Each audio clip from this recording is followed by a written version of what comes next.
I've built an empire on the principle that everything has a price. Loyalty, silence, cooperation, all commodities to be negotiated and acquired. In 57 years of life, 30 of them spent navigating the shadowed corridors of power in Chicago, I had never encountered something I couldn't purchase, persuade, or, when necessary, pressure into compliance. Until I met Elena Alves on a Tuesday afternoon in September, when the last gasps of summer heat shimmered off the cracked pavement of her modest neighborhood in Logan Square.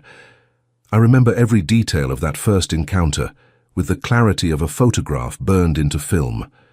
My driver, Dario, had parked the black Mercedes, deliberately unmarked, nothing ostentatious, across the street from a 3-story brick building whose facade bore the weathered dignity of pre-war construction. The address had been verified twice. 3rd floor, apartment 3B. Elena Alves, translator of rare manuscripts, specializing in medieval Portuguese and obscure Renaissance texts. "Boss, you sure about this?" Dario asked, his thick fingers drumming against the steering wheel. He'd been with me for 15 years, long enough to recognize when I was pursuing something outside our usual operations. "We got translators on retainer. Why this particular woman?" "Because she's the best," I replied, adjusting my cufflinks. Simple platinum, nothing gaudy, and checking my reflection in the rearview mirror. At 57, I still commanded a room when I entered it. Silver threaded liberally through my dark hair, but my shoulders remained broad beneath tailored suits, my posture that of a man accustomed to deference. The lines around my eyes and mouth told stories I never spoke aloud, earned through decades of difficult decisions and careful survival. The manuscript I needed translated was a 16th century Portuguese text acquired through channels best left unexamined. It allegedly contained encoded property deeds and financial records that could prove useful. But it required someone with expertise in archaic dialects and historical context, someone discreet, someone I could control. Elena Alves's academic credentials were impeccable: doctorate from the University of Chicago, publications in obscure scholarly journals, recommendations from professors who spoke of her work with reverence. What made her perfect for my purposes was her isolation. No family in Chicago, few friends, a solitary existence devoted entirely to her translations. Easy to influence, easy to contain. Or so I believed. I climbed the narrow staircase, noting the worn treads and the faint smell of cooking spices, cumin and coriander, seeping from behind closed doors. The building's bones were good, solid construction from an era when craftsmanship mattered, but time and neglect had taken their toll. Paint peeled in the corners. The overhead light flickered uncertainly. Apartment 3B's door was painted a deep forest green, the only one in the hallway with any color. A small brass nameplate read simply, "E. Alves." I knocked 3 times, firm but not aggressive, and waited. The woman who opened the door was not what I expected. I had imagined someone severe, bookish in the stereotypical sense, glasses, hair in a tight bun, the slightly hunched posture of someone who spent too many hours bent over ancient texts, academic frumpiness wrapped in cardigans and practical shoes. Elena Alves wore a simple white linen shirt, sleeves rolled to her elbows. Over dark jeans that hugged curves she clearly didn't feel the need to hide or advertise. Her hair, thick, dark, shot through with a few strands of silver she hadn't bothered to conceal, fell loose around her shoulders. No makeup that I could discern, just naturally olive skin and dark eyes that assessed me with immediate, unsettling intelligence. She was beautiful in a way that had nothing to do with conventional prettiness. Hers was the beauty of competence, of a woman entirely comfortable in her own skin, unburdened by the need for external validation. At 34, she carried herself with the quiet authority of someone who had long ago stopped apologizing for taking up space in the world. "Yes?" she asked, one hand remaining on the doorframe, her body positioned to close the door quickly if needed. Cautious, but not fearful. "Ms. Alves, my name is Salvatore Vieira. I apologize for arriving without an appointment, but I have a business proposition that requires discretion and expertise, both of which I understand you possess in abundance." Her dark eyes narrowed slightly, taking in my expensive suit. the subtle bulge where Dario's presence would be just visible if she glanced past me down the hallway, the careful neutrality of my expression that marked me as someone accustomed to concealing intentions. "What kind of business proposition, Mr. Vieira?" I appreciated the directness. "I have a 16th century Portuguese manuscript that requires translation, historical significance, possible encoding of financial records. I need someone who can not only translate the text, but understand the historical context and identify any concealed information. I'm prepared to pay very well for your services and your absolute discretion." Something flickered in her eyes, not greed as I'd expected, but professional interest. She glanced past me, noting Dario's position by the stairwell, then returned her attention to my face. "How well is very well, Mr. Vieira?" I named a figure, 5 times her typical rate for such work, based on my research into her previous projects. Elena's expression didn't change. "That's generous, almost suspiciously generous. What aren't you telling me about this manuscript?" "Its provenance is complicated, but I assure you the work itself is entirely legal. I'm not asking you to do anything criminal, merely to translate a historical document." "Merely," she repeated, a slight smile touching her lips that didn't reach her eyes. "And the discretion you mentioned, what exactly would that entail?" "The manuscript's contents remain confidential. You would work exclusively on this project until completion. No discussion of the text with colleagues, no publication of findings, no retention of copies. Essentially, you want to buy not just my translation services, but my silence and my complete professional isolation for the duration of the project." "Precisely." Elena leaned against the doorframe, crossing her arms over her chest. The gesture drew my attention to her hands. No jewelry, nails trimmed short and practical, the fingers of someone who spent hours turning delicate pages. A small scar crossed her left thumb, silvery with age. "Mr. Vieira, I appreciate you coming here personally to make this offer. It shows a certain respect for my time and expertise, but I'm afraid I'll have to decline." The refusal was so unexpected that for a moment I simply stood there, certain I had misheard. "I'm sorry," I finally managed. "I'm declining your offer. I'm not interested in the project. Perhaps you didn't hear the compensation I mentioned. I'm prepared to—" "I heard you perfectly well, Choti," she interrupted, her voice remaining calm and courteous. "The money is generous, almost absurdly so, but I don't work under those conditions. Exclusivity, complete silence, no scholarly engagement with the material. That's not translation work, Mr. Vieira. That's complicity in something you're deliberately not explaining. So thank you, but no." I had negotiated with union bosses, politicians, rival organizations. I had faced down men with guns, navigated complex legal challenges, built an empire on my ability to read people and find their pressure points. But this woman, standing in the doorway of her modest apartment, with paint-stained floorboards visible behind her, had just refused me with the same casual politeness one might use to decline an unwanted magazine subscription. "Ms. Alves, I think perhaps you don't understand the opportunity I'm offering. This manuscript is clearly something you obtained through questionable means and need, translated without leaving any trail back to you. I understand perfectly, Mr. Vieira, and my answer is still no." "Everyone has a price," I heard myself say, an old reflex from years of negotiations. Eleanor's smile widened slightly, genuine amusement now lighting her dark eyes. "Do they? How sad for you, believing that. But some of us prefer to keep our dignity and professional integrity off the auction block. Now, if you'll excuse me, I have actual work to do. Good afternoon, Mr. Vieira." She closed the door. Not slammed. That would have indicated emotion, anger, fear. Simply closed, with the quiet finality of someone ending an interaction that held no further interest. I stood in that hallway for a full 30 seconds, staring at the forest green door with its brass nameplate, trying to process what had just happened. Dario approached cautiously, his hand hovering near the weapon I knew he carried beneath his jacket. "Boss, everything okay?" "She refused," I said, the words foreign in my mouth. "She wants more money?" "No, she just refused."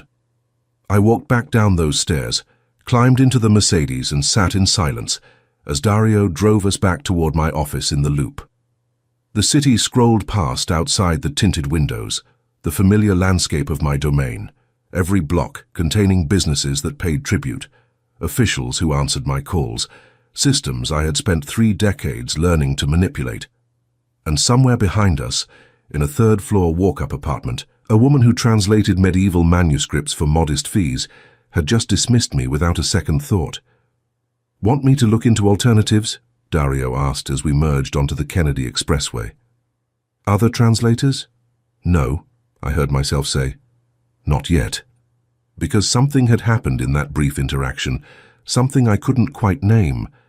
Elena Alves had looked at me, at Salvatore Vieira, who men feared and politicians courted, and seen nothing worth being impressed by, had assessed my offer with her sharp intelligence, and found it wanting not because the price was too low, but because the terms offended her principles. When had anyone last refused me on principle? That night, I sat in my study in the Gold Coast brownstone I'd owned for 20 years, a glass of 30-year-old scotch untouched at my elbow, thinking about dark eyes that held no fear and a voice that had said no, as though it were the easiest word in any language. My younger brother Bruno found me there near midnight, still sitting in the dark, still turning over the encounter in my mind. "Dario said the translator didn't work out," he said, pouring himself a drink and settling into the leather chair across from my desk. At 53, Bruno served as my consigliere, my most trusted advisor. Where I was force and intimidation, he was strategy and subtlety. He also said she refused you. Actually refused. That true? "Yes," Bruno whistled low. "Can't remember the last time someone did that. What did you offer her?" I told him. He whistled again. "And she still said no? This woman stupid or suicidal?" "Neither. Principled. Principles are expensive, Sal. Everyone sells them eventually." I took my first sip of the scotch, letting it burn down my throat. That's what I told her. She found it sad that I believed it. Bruno laughed, genuinely amused. "I like her already, so what now?" We lean on her a little. Remind her what declining your generous offers might mean for her continued comfort in this city. The suggestion made something twist unpleasantly in my chest. The thought of threatening Elena Alves, of watching that quiet confidence turn to fear, of forcing her compliance through intimidation, felt wrong in a way I couldn't articulate. "No," I said firmly. "No pressure, no threats." "Then what? You just let it go? Except that Salvatore Vieira got told no by a translator living in Logan Square." I set down my glass and leaned forward, studying my brother's skeptical face. "Do you know what she did when I implied everyone has a price, Bruno?" She smiled, like I'd just revealed something embarrassing about myself, like my worldview was quaint. "So she's arrogant, all the more reason to—" "She's not arrogant. She's certain. There's a difference." I stood, moving to the window that overlooked the manicured garden behind my home. "When was the last time you met someone completely comfortable with who they are? Someone who doesn't need anything from you, doesn't want anything from you, doesn't fear you enough to pretend respect they don't feel?"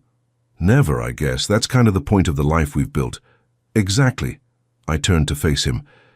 "Everyone in my orbit wants something or fears something. Elena Alves wanted nothing and feared nothing. Do you understand how rare that is? How refreshing?" Bruno studied me with growing concern. "Sal, you're not actually interested in this woman, are you? Because that would be complicated, I know." I returned to my desk, rolling the scotch glass between my palms. But I can't stop thinking about her, about the way she looked at me like I was just another person trying to sell her something she didn't want. No recognition of my name, no calculation about what knowing me might mean for her future. Just no. And you're attracted to that, to being dismissed. I'm attracted to authenticity, Bruno. I've spent 30 years surrounded by people who tell me what I want to hear, who smile when they're afraid, who agree because disagreeing might be dangerous. Elena Alves told me the truth because that's who she is. She didn't care enough about my power to modify herself for my convenience. Bruno was quiet for a long moment. "So what are you going to do?" I smiled, feeling something I hadn't felt in decades, genuine uncertainty, the thrill of not knowing how something would unfold. "I'm going to go back." "And offer her more money?" "No." I'm going to ask her what she's working on. I'm going to listen. I'm going to show her that Salvatore Vieira can be interested in someone else's work without immediately trying to exploit it. You think that'll change her mind about the manuscript? I don't care about the manuscript anymore, I admitted, surprising myself with the truth of it. I'll find another translator for that. But Elena Alves, she's a completely different kind of project, one I'm very interested in pursuing. Bruno shook his head, a reluctant smile crossing his face. You're going to get your heart broken, old man. Woman like that, she's not impressed by what we've built. She'll probably refuse you 90 more times. Probably, I agreed, already planning my return to that third-floor walk-up with the forest green door. But I'm a patient man, Bruno, and I haven't been genuinely curious about another person in longer than I can remember. Elena Alves looked at me and saw nothing worth being afraid of. I want to know what she does see, what it would take for her to look at me and see something worth her time. And if she never does? I thought about that, about the very real possibility that Elena Alves would refuse me every single time I asked, would never compromise her principles, would never see me as anything more than an inconvenient interruption to her work. Then I'll have spent my time pursuing something genuine instead of something purchased, I said finally. That alone might be worth it. After Bruno left, I sat alone in my study until dawn, watching the sky lighten over Chicago, thinking about a woman who had refused me without a second thought, and somehow in that refusal had become the most interesting person I'd encountered in 30 years. I had built an empire on the principle that everything has a price. Elena Alves had just taught me, in the space of a 5-minute conversation, that perhaps the things worth having are precisely those that cannot be bought. On Wednesday morning, I had Dario drive me to a small Italian bakery I knew in Little Italy, where they made sfogliatelle the way my grandmother used to make them, crisp and flaky with ricotta filling sweetened just enough. I bought a dozen, still warm from the oven, and had them packaged in their simple white box tied with string. Then I had Dario drive me back to Logan Square, to that 3-story brick building with its weathered dignity, and I climbed those stairs again, carrying pastries and something that felt dangerously close to hope. This time when Elena opened the door, she was wearing reading glasses pushed up into her hair, a coffee cup in one hand, and an expression of genuine surprise. Mr. Vieira. I brought breakfast, I said, offering the white box. A peace offering. I was rude yesterday, arriving unannounced and assuming you'd be interested in my offer simply because the money was good. I apologize. She took the box automatically, her surprise deepening. You're apologizing. My mother raised me better than I showed yesterday. May I start over? Eleanor studied me for a long moment, her dark eyes searching my face for deception or manipulation. Whatever she saw there must have satisfied her, because she stepped back from the doorway. 5 minutes, Mr. Vieira. I have a deadline. I stepped into Elena Alves's world, and everything began to change. Elena's apartment was exactly what I should have expected, and nothing like what I'd imagined. The space was small, perhaps 600 square feet of living area, but every inch had been claimed with purposeful intention. Books lined every wall from floor to ceiling, organized by what I would later learn was language and era rather than author or subject. Portuguese texts occupied the wall nearest the window, their spines faded with age and handling. Latin manuscripts claimed the space above her narrow galley kitchen. Medieval French and Italian shared the wall opposite her desk. But it was her workspace that captured my attention completely. An antique wooden table, solid oak scarred with decades of use, dominated the main room, positioned to catch the northern light that poured through 3 tall windows. On its surface lay an organized chaos that spoke of deep concentration. A manuscript spread open beneath a glass weight, pages covered in her careful handwriting, reference books stacked within arm's reach, colored pencils for marking different types of annotations. The walls above her desk were covered with photographs, not of family or friends, but of illuminated manuscripts, architectural details from medieval churches, close-ups of calligraphy in scripts I couldn't identify. A corkboard held index cards covered in her handwriting, what looked like vocabulary lists and grammatical notes. "You can sit there," Elena said, gesturing to a worn armchair near the window as she moved to her small kitchen. "Coffee, I was about to make a fresh pot. Please." I settled into the chair, noting how it faced her workspace, positioned for someone who wanted to observe her at work. A reading lamp arched over one arm. A stack of novels, contemporary fiction this time, not academic texts, sat on the side table. "The storyteller are from Nonna's," I said as she measured coffee grounds with the precision I was already recognizing as characteristic. "My grandmother was Sicilian. She made them every Sunday morning. These are the closest I've found to hers." Elena glanced at the white box she'd set on her small counter. "That's a very specific peace offering." I wanted to bring something that mattered, not just something expensive. She paused in her coffee preparation, looking at me directly. "Why?" "Why what? Why do you care about making peace with someone who refused your business offer? Men like you," she hesitated, choosing her words carefully. "Men with your kind of resources and influence don't usually accept no as a final answer. They find leverage. They apply pressure. They don't show up with pastries and apologies." I appreciated her directness, the way she didn't pretend ignorance about who I was. "You're right. Usually I don't. But you're not a business proposition anymore. Ms. Alves, you're someone who made me think about things I haven't considered in a very long time." "What things?" "Whether getting what I want is the same as getting what I need. Whether power is the same as connection. Whether being feared is the same as being known."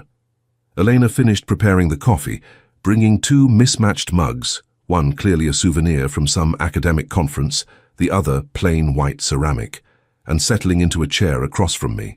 She'd chosen the straight-backed wooden chair from her desk rather than sharing the comfortable seating area, maintaining professional distance.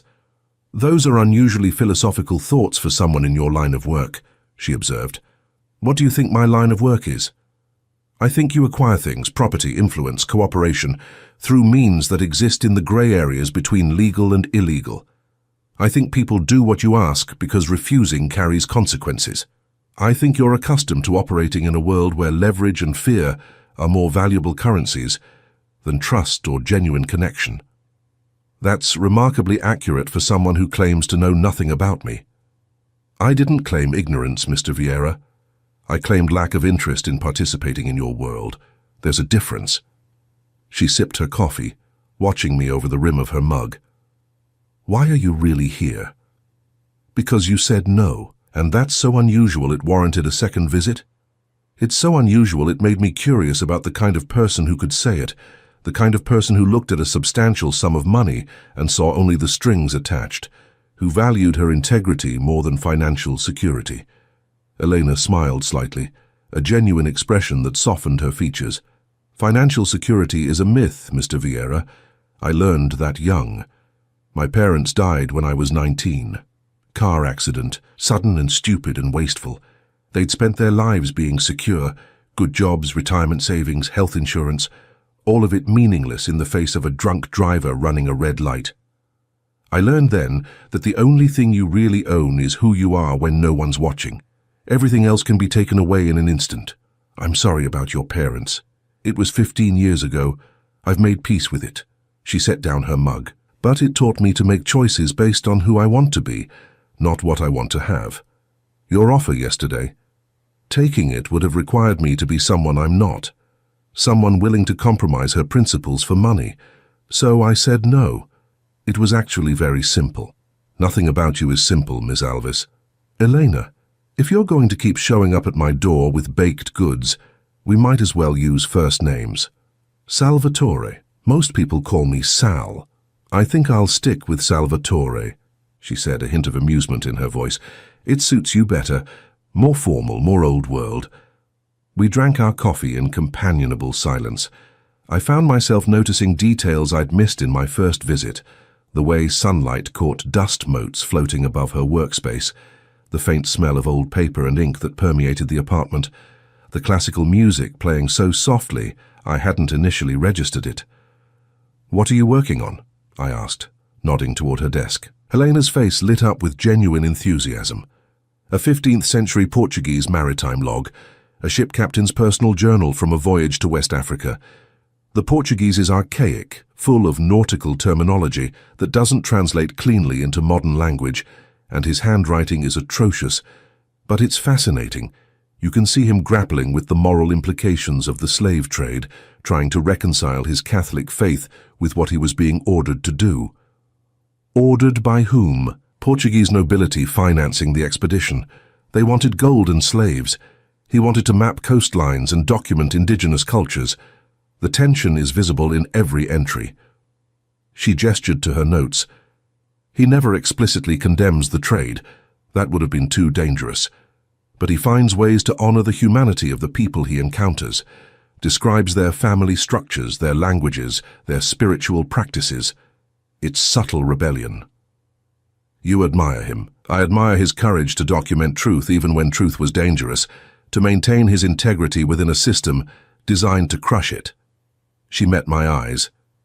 Sound familiar? You think I'm like these Portuguese nobles, financing something morally questionable? I think you're like most powerful people throughout history, operating within systems that reward ruthlessness and punish compassion. The question isn't whether you're trapped in that system. It's whether you ever stop and question it. And you think I don't? I think you showed up yesterday trying to buy my cooperation without bothering to say, please.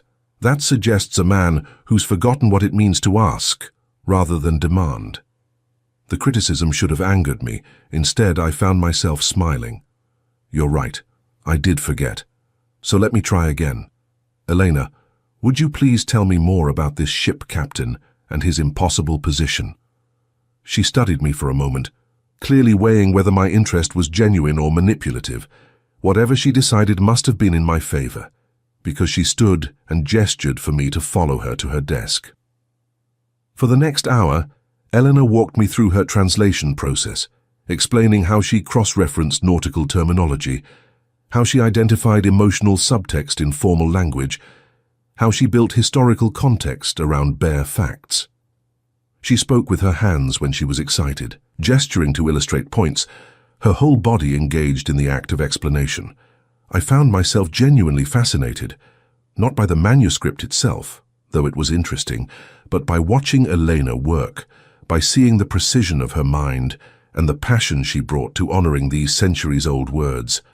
She wasn't just translating language, she was resurrecting a human being, giving voice to someone who'd been silent for 500 years. You love this, I observed when she paused to refill our coffee cups. Of course I do. Why else would I spend years getting a doctorate in medieval Portuguese literature? Why else would I live in this tiny apartment, translating obscure manuscripts for modest fees, when I could be teaching at a university for a steady salary? Why don't you teach, I mean? Elena leaned against her kitchen counter, cradling her fresh mug. Academia requires compromises I'm not willing to make. Publish or perish, department politics, competing for grants. I tried it for 2 years after finishing my doctorate, hated every minute except the actual research. So I left. Built this instead. She gestured around her book-lined apartment. It's small and uncertain, but it's mine. I answer to no one but the text itself. That's a luxury most people can't afford. It's a priority most people won't choose, she corrected. There's a difference.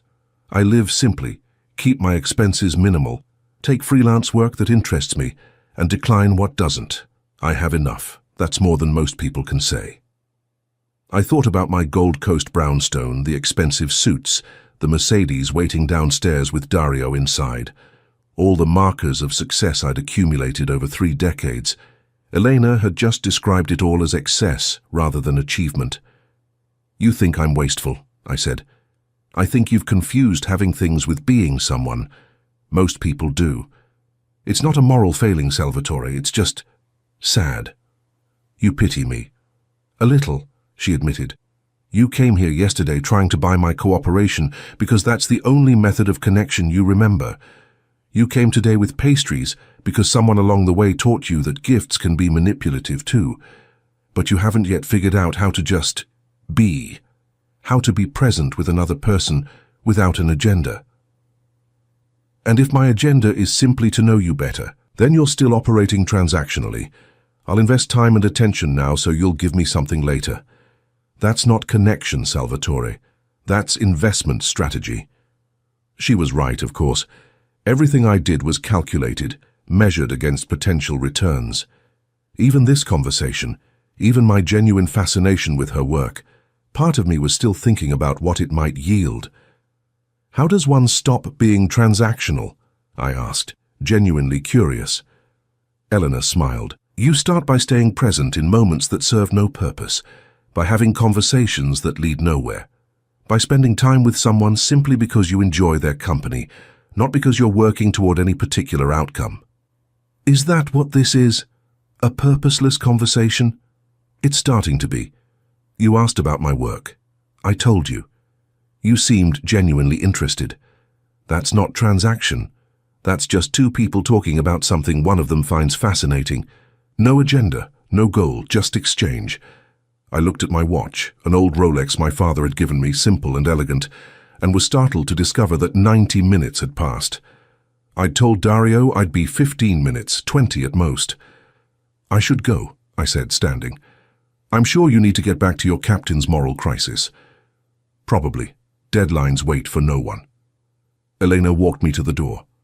Thank you for this sfogliatelle, Salvatore, and for asking about my work. Thank you for sharing it, for teaching me the difference between demanding and asking.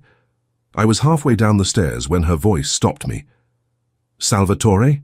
I turned to see her leaning over the railing, her dark hair falling forward over her shoulder. If you come back, and I suspect you will, bring questions, not gifts. Your attention is more valuable than your money.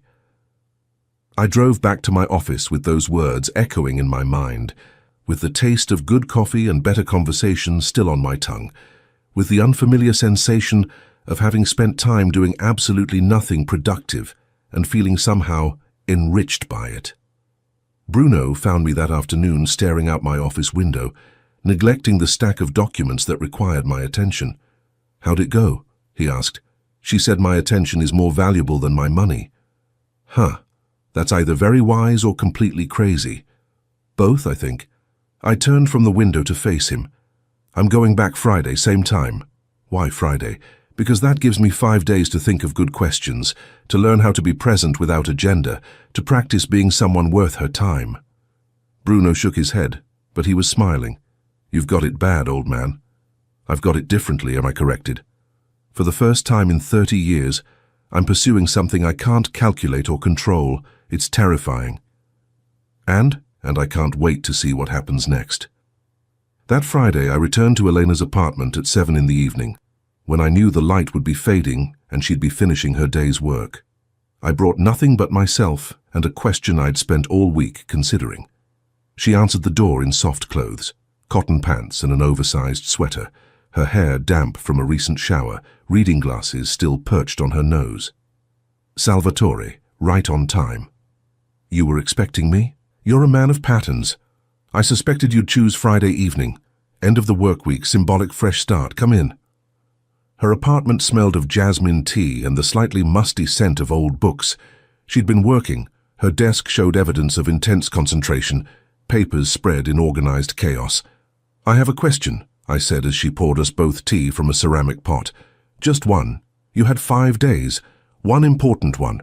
When you look at me, what do you see? Elena considered this, settling into her chair with the same thoughtful precision she brought to her translations. I see a man who's forgotten how to want things he can't take. Someone who's built so many walls around himself that he's not sure anymore what he's protecting or from whom. I see loneliness disguised as power. The accuracy of her assessment stole my breath. That's harsh. You asked for honesty. I'm constitutionally incapable of anything else. What would it take for you to see something different? For you to become someone different? Not in grand gestures or dramatic changes, just in small, consistent choices to be present, to be honest, to want connection more than control. She sipped her tea. Why do you ask? Because I want to be someone you'd choose to spend time with. Not someone you tolerate or pity, but someone whose company you genuinely value. Then stop trying so hard. Stop calculating. Stop thinking about what you should say or do to impress me. Just be here. Talk to me about things that matter to you, not things you think I want to hear. So I did. I told her about my father, who'd built his small empire through violence and died young from its consequences. About my mother, who'd taught me that power was survival and love was weakness. About the 30 years I'd spent building something larger than my father's legacy, while slowly losing touch with everything that made life worth living. Elena listened without judgment, without advice, just present in that moment of honesty. And when I finished, she told me about her own ghosts, the parents she'd lost, the academic career she'd abandoned, the loneliness of choosing integrity over belonging. We talked until midnight, until the tea grew cold, and the city sounds outside her window shifted from evening bustle to night quiet. We talked about nothing that served any purpose, achieved any goal, moved toward any objective. We just talked. Two people, present in a moment that led nowhere except to the next moment. And when I finally left, walking down those familiar stairs to where Dario waited patiently in the Mercedes, I felt something I hadn't felt in decades, the simple satisfaction of being known by another person, not feared, not obeyed, just known. "Same time next Friday?" Elena asked as I paused at her door. "If you'll have me." "Bring your questions, Salvatore. I'll bring the tea." It became our pattern. Every Friday at 7 I climbed those stairs to apartment 3B, and Elena opened her forest green door to let me into her world. We never made plans beyond the next Friday, never discussed where this was leading or what it meant. We just showed up, week after week, two people learning how to be present with each other. And slowly, week by week, I felt the walls I'd spent 30 years building begin to crack. By the 10th Friday, I had learned that Elena took her coffee black in the morning, but with honey in the afternoon, that she worked best in the hours just after dawn, when the city was quiet and her mind was fresh, that she spoke 4 languages fluently and could read 6 more, each one a window into a different way of seeing the world. I had learned that she was allergic to roses, but loved carnations for their spicy scent, that she'd never traveled outside the United States, despite dedicating her life to studying European manuscripts, that she dreamed in Portuguese sometimes, her sleeping mind so saturated with the language that it became her unconscious default. These small intimacies accumulated like interest, compounding into something I couldn't name, but felt growing with each passing week. Bruno noticed the change in me. So did Dario, though he was too professional to comment. I found myself distracted during business meetings, my mind wandering to Elena's book-lined apartment, wondering what manuscript she was translating, what historical figure she was resurrecting through her careful attention to centuries-old words. "You're different," Bruno observed one Tuesday afternoon, catching me staring out my office window instead of reviewing the quarterly reports he'd prepared. "Softer somehow, less sharp." Is that criticism? Observation. The question is whether it's dangerous. A soft man in our business doesn't survive long. I turned from the window to face him. "I'm 57 years old, Bruno. I've survived 3 decades in a world designed to kill or corrupt everyone who enters it. Maybe softness isn't weakness. Maybe it's what happens when you finally remember you're human. Philosophy now, she's really gotten to you. She's teaching me the difference between existing and living. There's a distinction I'd forgotten."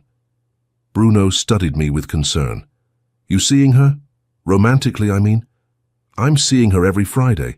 We talk, we drink tea. We exist in each other's presence without agenda or expectation. Is that romantic? I don't know. It's something.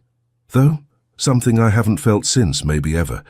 You know this can't end well. Woman like that, she's not built for our world. And you can't leave yours. Not really. The life we've built doesn't grant retirement. I'm aware of the complications, Bruno. I'm choosing to ignore them for now. To be present in what is rather than afraid of what might be." He shook his head. "You sound like a self-help book. It's unsettling." But he was right about the complications. Our worlds were fundamentally incompatible. Elena lived in deliberate simplicity, her integrity non-negotiable. I operated in moral grey areas, my wealth built on enterprises that existed in the shadows. Every Friday when I climbed those stairs to her apartment, I left behind the man people feared and tried to become someone she might respect. The division was becoming unsustainable. On the 15th Friday, I'd begun counting them like milestones. I arrived to find Elena visibly upset. She opened the door with red-rimmed eyes, her usual composure fractured. "What happened?" I asked immediately, stepping inside and closing the door behind me. "My landlord sold the building. New owner wants to convert it to luxury condos. I have 60 days to vacate." She gestured helplessly at the books lining every wall. 60 days to find a new place and move 15 years of accumulated research in this market with my budget. My first instinct was to solve it, to buy the building myself, to find her a better apartment and pay the first year's rent, to use my resources to eliminate her problem. But I'd learned enough about Elena to know that solving her problems for her would be the worst possible response. "What do you need?" I asked instead. "I don't know. Time. Space. A miracle." She sank into her chair, looking around at her carefully organized world with devastation. "I built this, Salvatore. Every book positioned exactly where I need it, every reference within arm's reach. This apartment isn't just where I live, it's how I work, and I can't afford anything comparable in this city. I'll have to move to the suburbs, add commute time to my days, probably lose clients who need quick turnarounds." I sat across from her, fighting every instinct to fix this with money and influence. "Tell me what you're feeling. Angry, helpless, tired of being vulnerable to other people's decisions. The landlord who sold without warning his tenants. The new owner who sees us as inconvenient obstacles to profit. The whole system that treats housing as investment instead of necessity." She looked at me directly. "Your world, Salvatore. The world where everything is transaction and everyone is either profit or obstacle. That's not fair. Isn't it? You said yourself that you acquire things, that you operate in gray areas, that your business is built on leverage and fear. How is that different from what's happening to me right now? Someone with more power and resources deciding my life matters less than their profit margin." The comparison stung precisely because it was accurate. I had spent 30 years being the person with more power, the one making decisions that affected others without considering their humanity. Elena's crisis was a mirror reflecting the casual cruelty of my entire operating system. "You're right," I admitted quietly. "I am part of this system. I've benefited from it, perpetuated it, used it to build my empire, and I don't know how to separate myself from it without destroying everything I've built. I'm not asking you to destroy anything, Salvatore. I'm tired. Tired of struggling alone, tired of every bit of stability I managed to create being undermined by forces beyond my control." She wiped her eyes impatiently. "I'm sorry.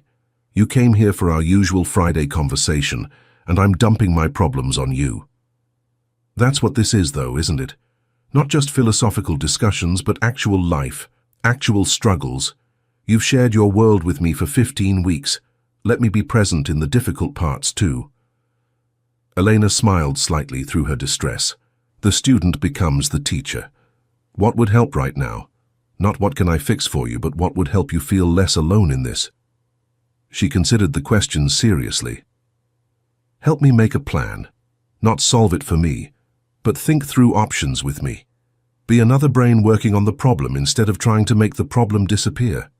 So we spent that Friday evening not in philosophical conversation, but in practical problem solving. We calculated her budget, searched rental listings, made lists of what was essential versus what was merely preferred. We talked about storage options for books, about the possibility of a smaller workspace, about what she could sacrifice and what she absolutely needed. I contributed ideas, not solutions, asked questions rather than issuing directives, treated her crisis as a puzzle we were solving together rather than a problem I could eliminate with sufficient application of resources. It was harder than any negotiation I'd ever conducted.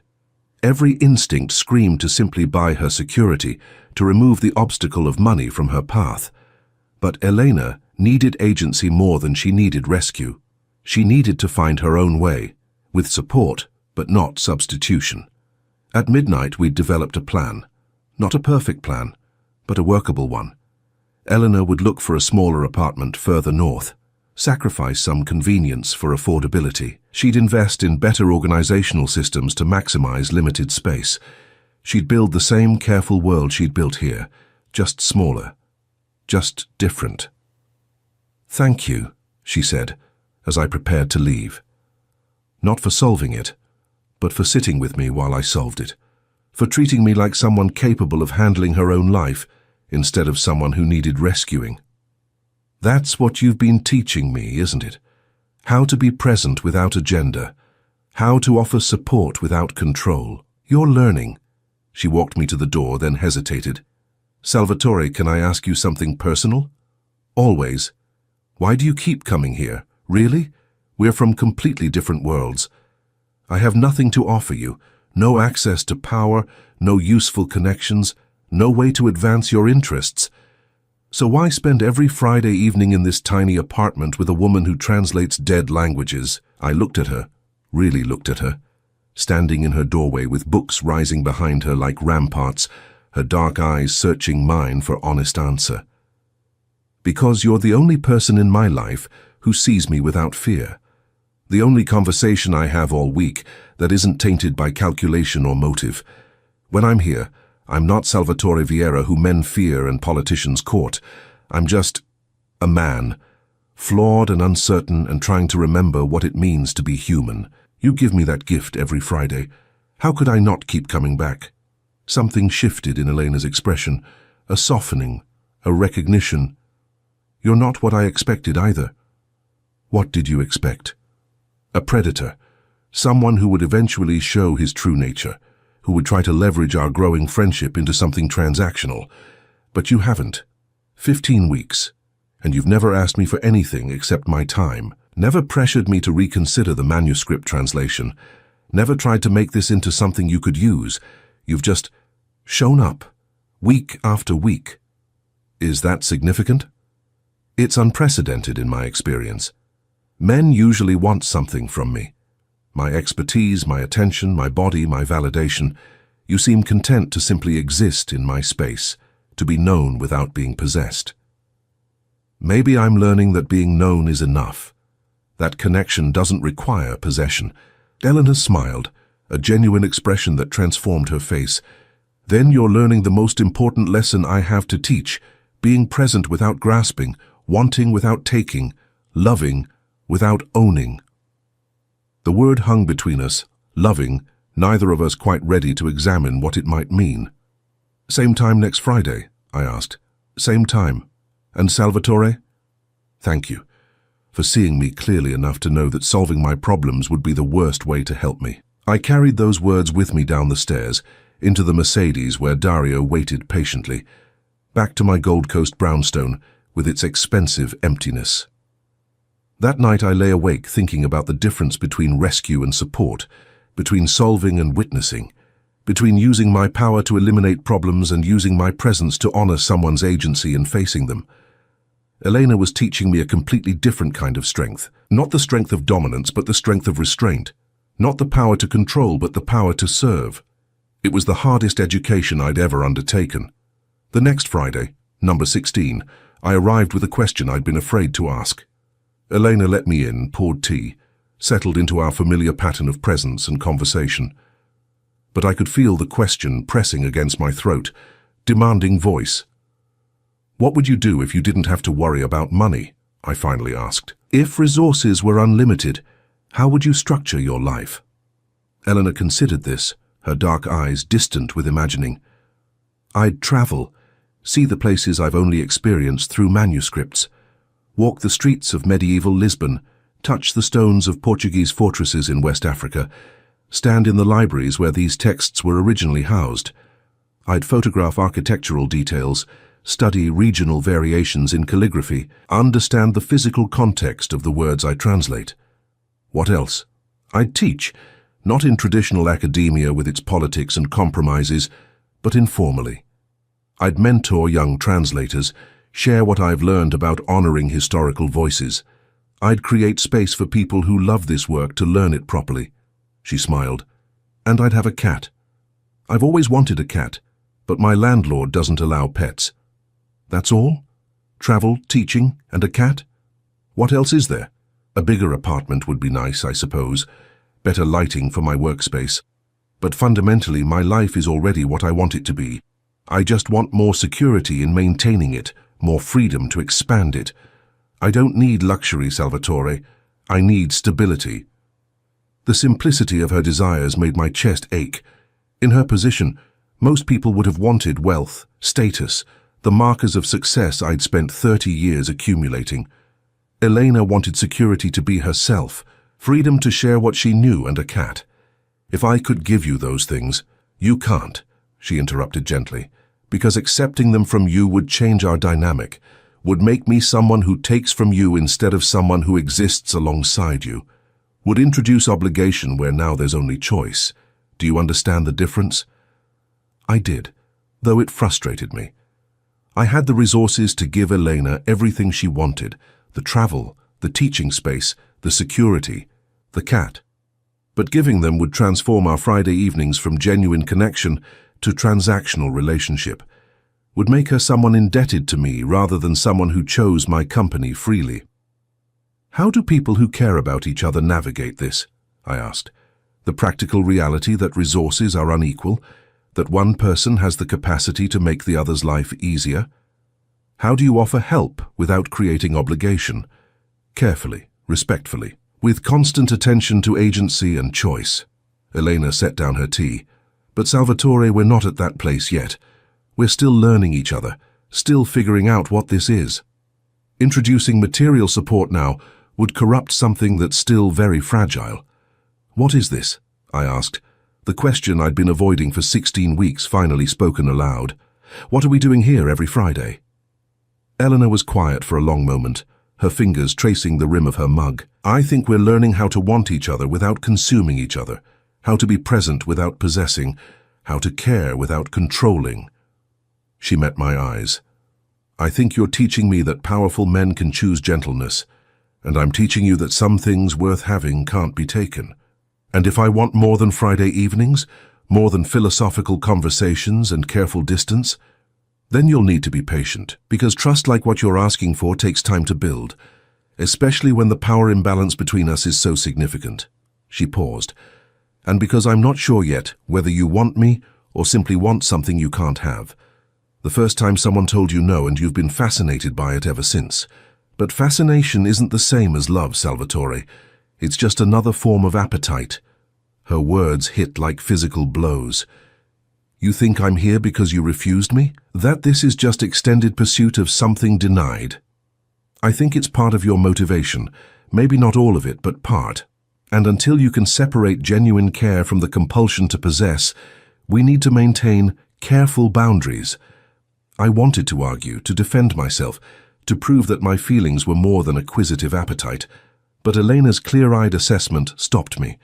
How much of my fascination with her was genuine connection, and how much was simply the novelty of someone I couldn't control? You're right, I admitted.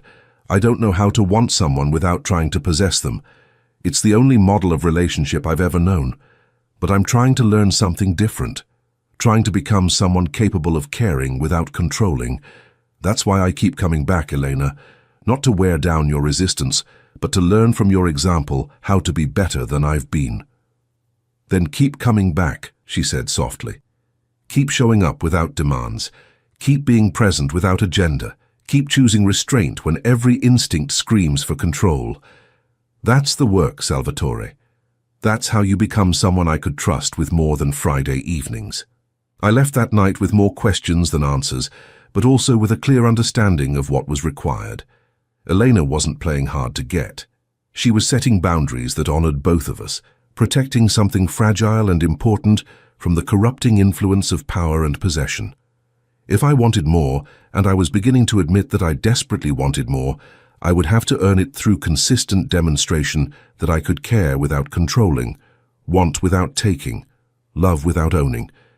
It was the hardest negotiation of my life, and the other party refused to be negotiated with. All I could do was keep showing up, week after week, learning how to be present without grasping, how to want without demanding, how to become someone worthy of Elena's freely given time. The education continued, Friday after Friday, lesson after patient lesson in how to be human.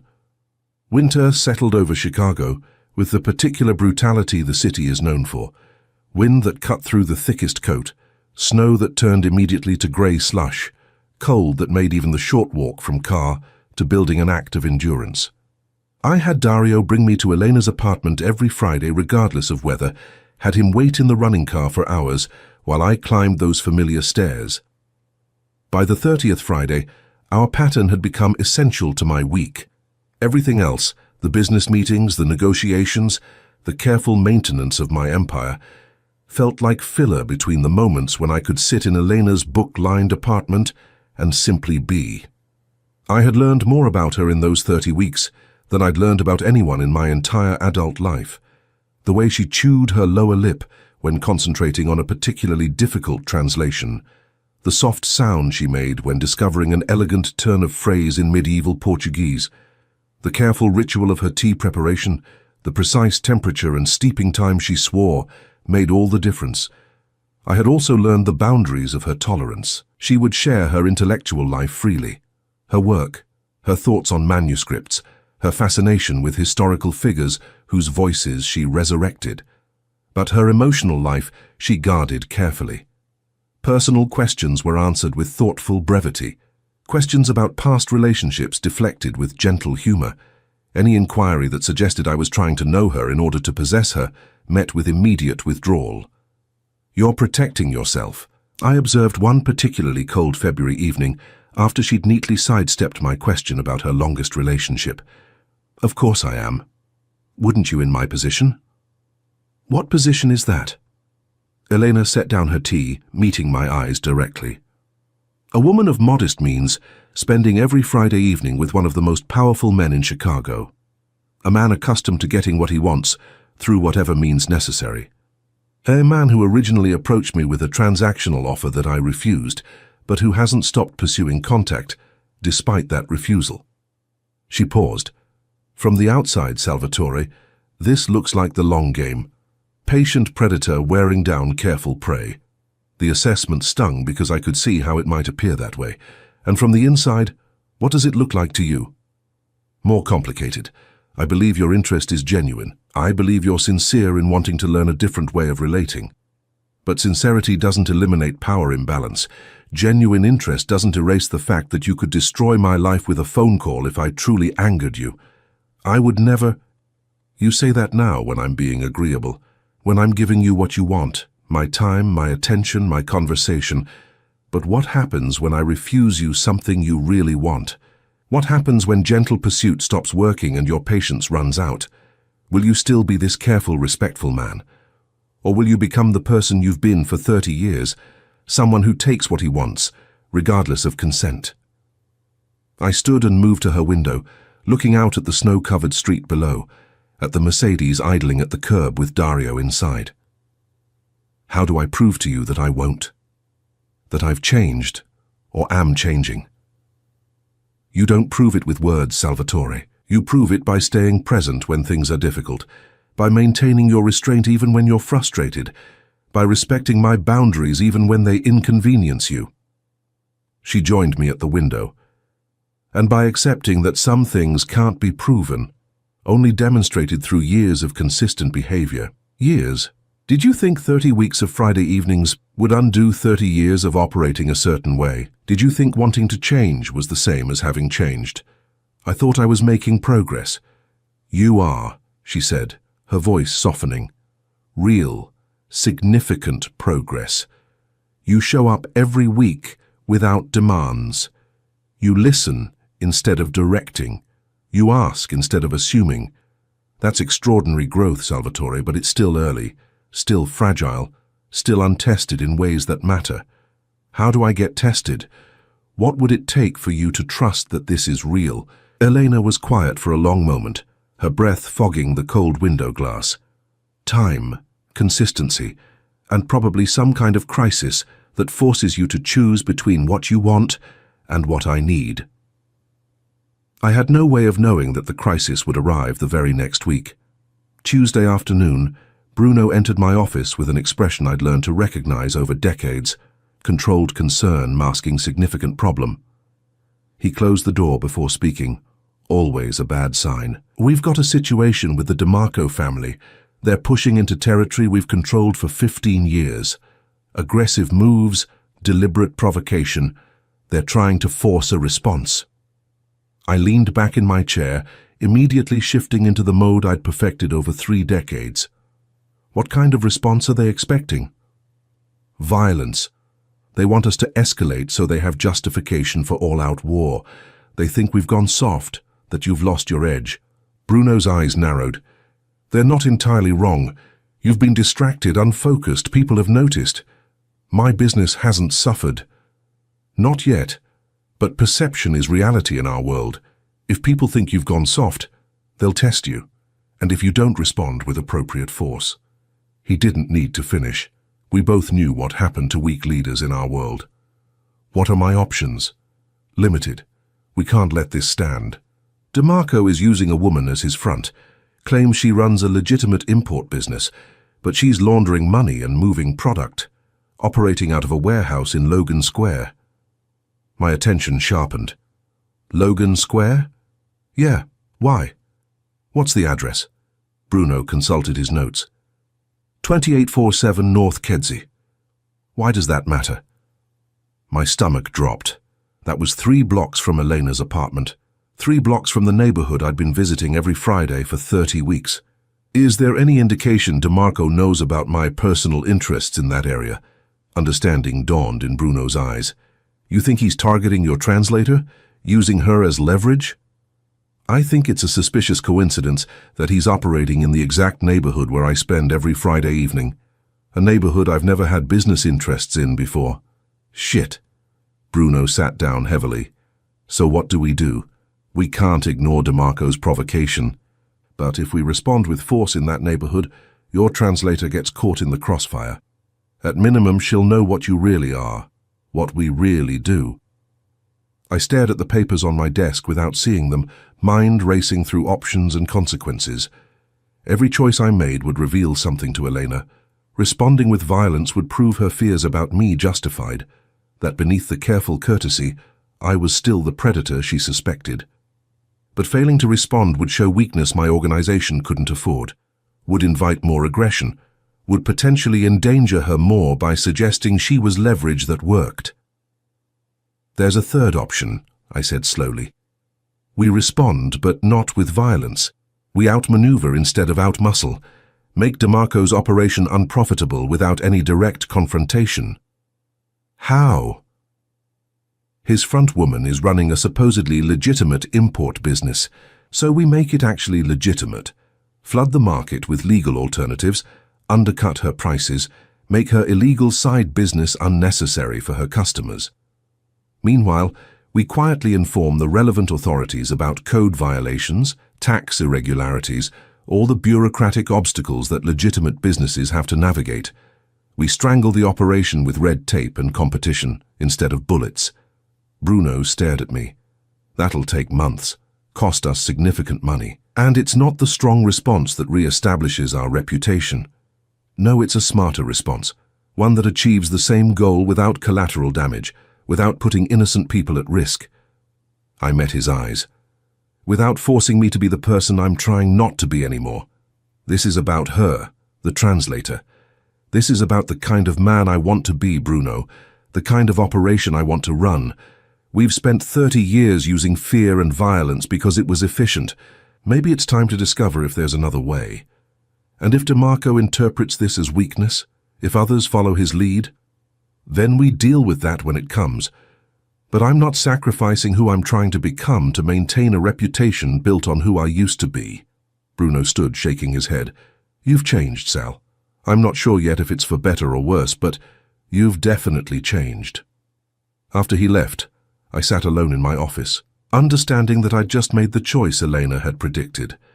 Between what I wanted, the easy, violent solution that would have been my default response 6 months ago, and what she needed, even though she didn't know she needed it. I'd chosen the harder path, the one that might cost me reputation and money and influence, because the alternative would have destroyed whatever I was building with her.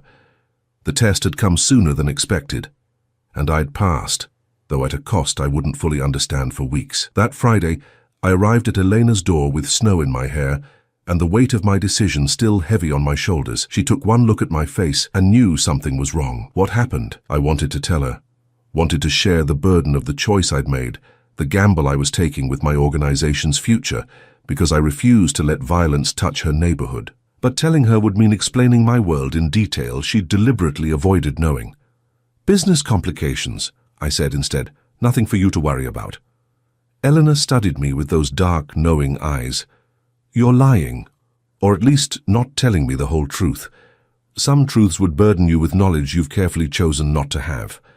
I'm protecting you from details that would force you to be complicit in my world by making decisions about things that affect my neighborhood without telling me." I looked up sharply. "What do you know?" "I know there's been increased activity around the warehouse 3 blocks away. I know there are new faces in the neighborhood, people who don't quite fit. I know you've been distracted for the past 3 days, and I'm not naive enough to believe that's coincidence." She crossed her arms. "I also know you're trying to protect me from something. The question is whether that protection is for my benefit or yours." "Both," I admitted. "There's a situation developing. I'm handling it in a way that prioritizes civilian safety over efficiency. It's going to cost me, in money, in time, in reputation. But it means your neighborhood won't become a war zone. Because I live here. Because innocent people live here. Because the collateral damage of my usual methods would be unacceptable. Because—" I paused, weighing how much to reveal.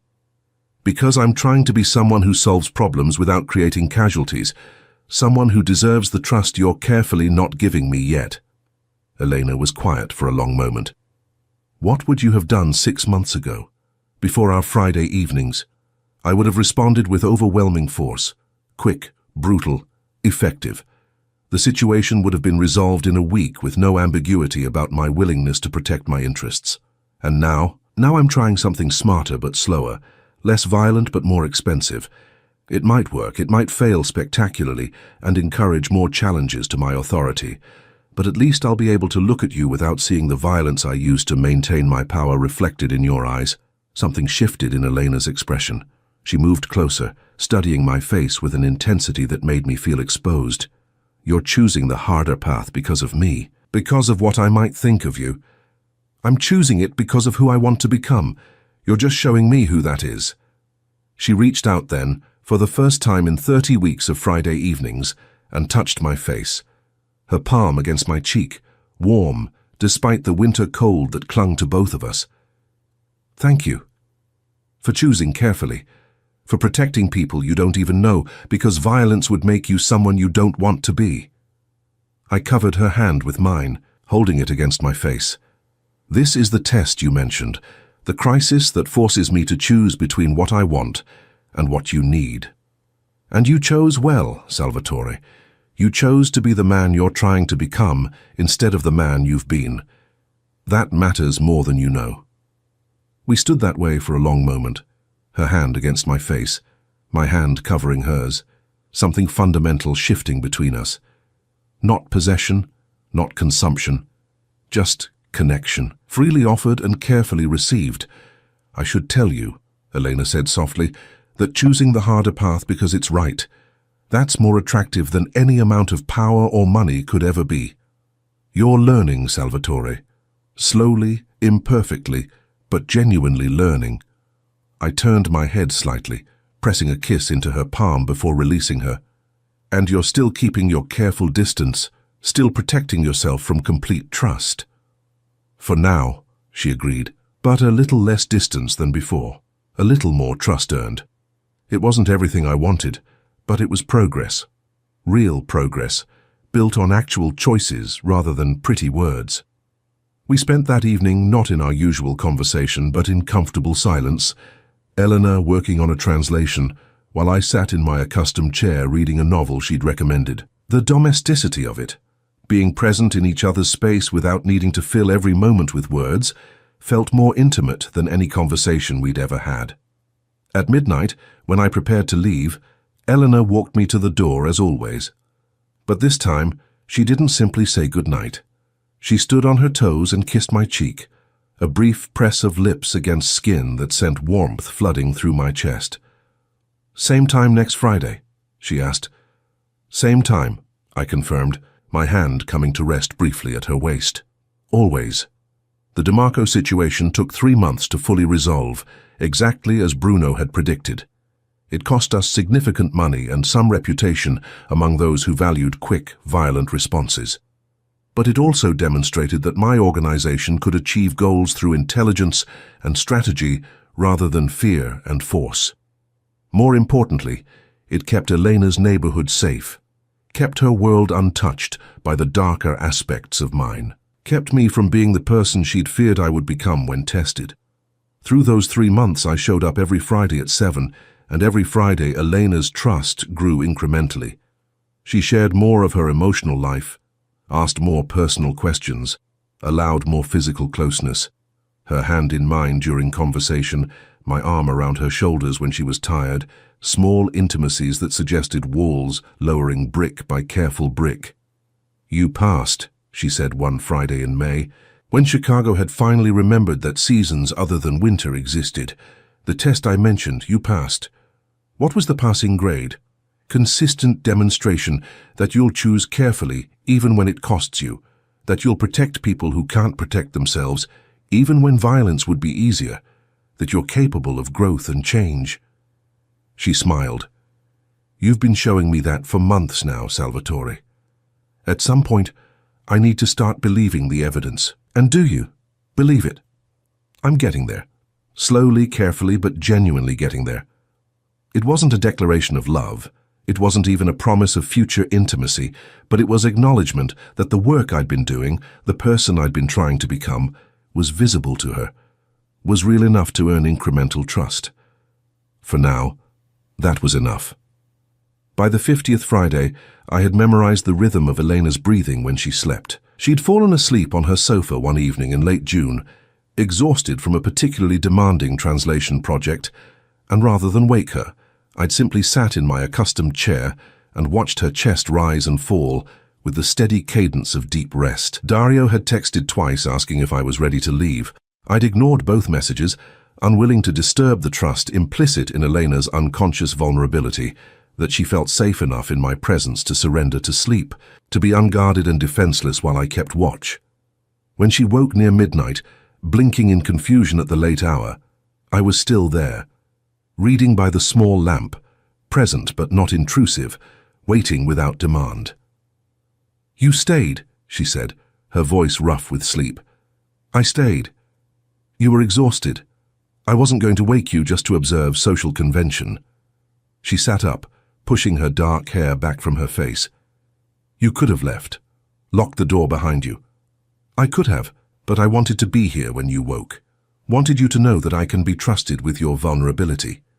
Elena looked at me for a long moment, something shifting in her expression. "Come sit with me." I moved from my chair to the sofa, settling beside her. She immediately curled into my side, her head against my shoulder, a casual intimacy we'd never shared before. I wrapped my arm around her, feeling the warm weight of her against me, hardly daring to breathe for fear of breaking the moment. "I'm 50 weeks into this," she said softly.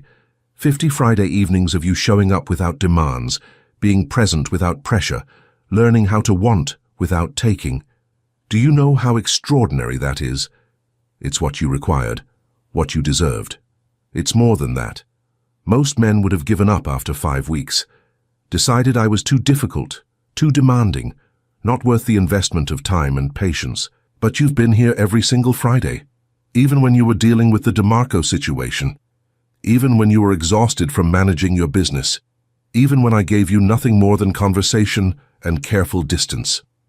She tilted her head to look up at me. Why? Because being here is the best part of my week, because learning who you are feels more important than anything else I do, because I'm 57 years old, Elena, and I've never wanted to know another person the way I want to know you, not to possess or control or use, but just to understand, to be present with, to care for in whatever way you'll allow. You're in love with me. It wasn't a question, but I answered anyway. Yes, completely irrevocably in love with you. Have been for months, though I've been trying not to burden you with it. That's why you never push, why you accept whatever boundaries I set without arguing. You're afraid that pressing for more would drive me away. Terrified of it, I admitted. I know how fragile this is, how easily I could ruin it by wanting too much too fast. So I've been trying to be patient, to let you set the pace, to prove through consistent action that I can be trusted with more when you're ready to give it. Elena shifted, sitting up to face me fully. And what if I'm never ready? What if 50 weeks becomes 100, becomes 1,000, and I still keep you at this same careful distance? How long would you wait? As long as you needed me to. As long as you kept opening your door on Friday evenings and letting me into your world. I'd wait forever for you, Elena, because these few hours every week where I get to be near you, to exist in your presence, to learn how to be better than I've been, they're worth any amount of patience. That's not healthy, Salvatore. That's not sustainable for either of us. Maybe not. But it's honest, and you've taught me that honesty matters more than strategy. She cupped my face in both hands, her dark eyes searching mine. You beautiful, patient, impossible man. You've spent almost a year learning how to love without possessing. Do you have any idea how rare that is, how precious? Are you saying, I'm saying I trust you? Finally, completely trust you. I've tested you in every way I could think of. I've maintained boundaries that would have broken most men's patience. I've given you every opportunity to show your true nature, to reveal the predator underneath the courtesy. And you haven't. You've just kept being present, kept being careful, kept choosing restraint when you could have chosen pressure. My heart was pounding so hard I was certain she could feel it. What does that mean, Elena?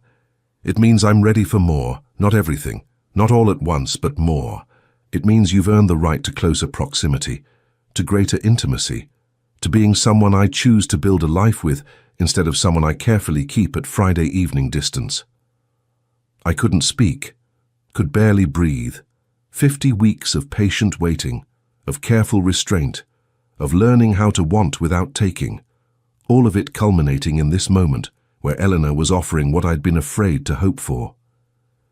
Say something, she whispered. I don't want to rush you. Don't want you to feel pressured to give more than you're ready to give just because I've been patient. She laughed, a genuine sound of delight, still protecting my agency even when I'm offering what you want. That's exactly why I'm ready to offer it, Salvatore, because you'll never take more than I freely give. Never, I agreed. I promise you that. Whatever we build together, it will be at your pace, on your terms. Our pace, she corrected. Our terms. This isn't you accommodating me anymore. It's both of us building something together. She leaned forward, her forehead resting against mine. I love you too. I've been fighting it for months because loving someone with your power, your history, your potential for damage felt like terrible judgment.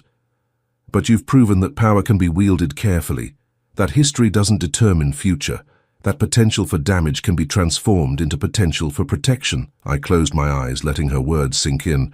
Eleanor loved me. This extraordinary woman who'd refused me without hesitation, who'd taught me how to be human again, who'd required 50 weeks of patient demonstration before trusting me with her heart. She loved me. Can I kiss you?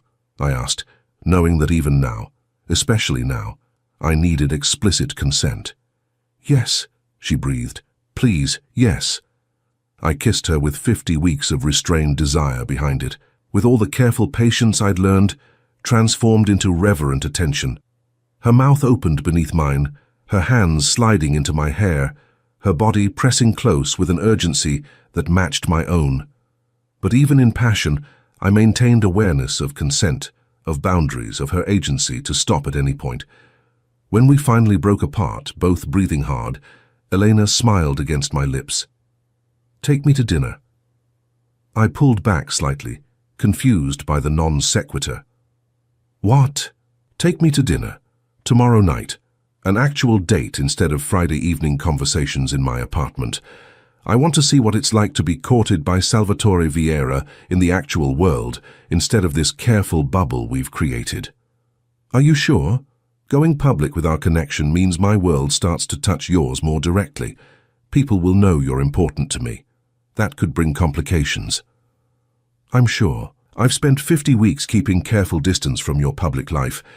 It's time to discover whether what we've built in private can survive in daylight. She traced my jawline with gentle fingers.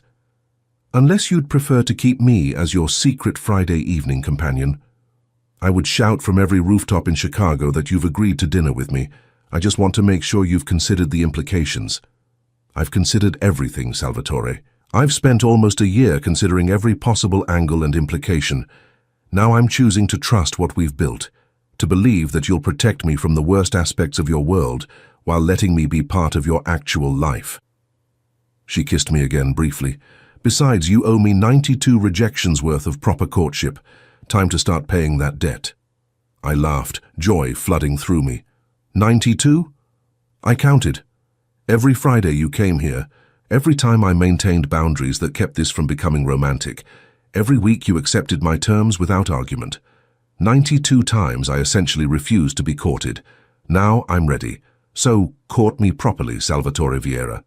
Show me what you've been holding back all this time.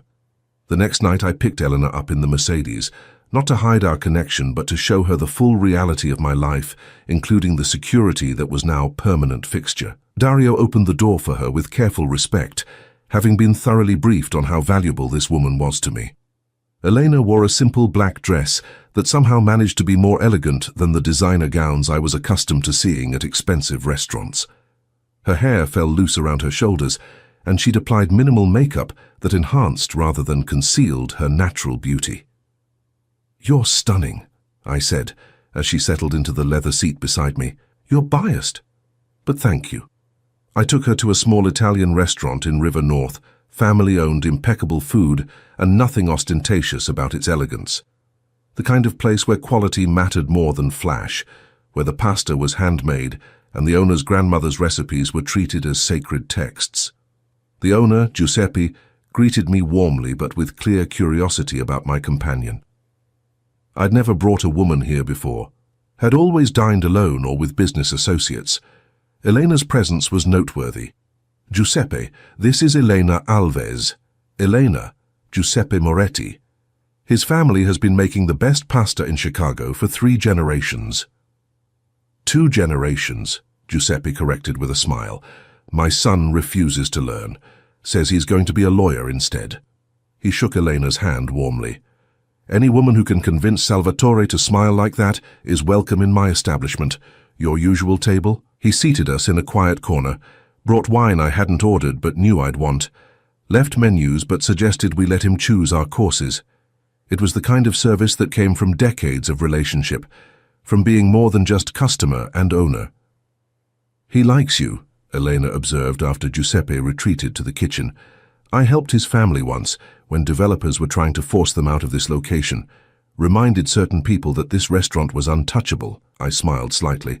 "One of the few times I've used my influence for something entirely good. You do that more than you admit.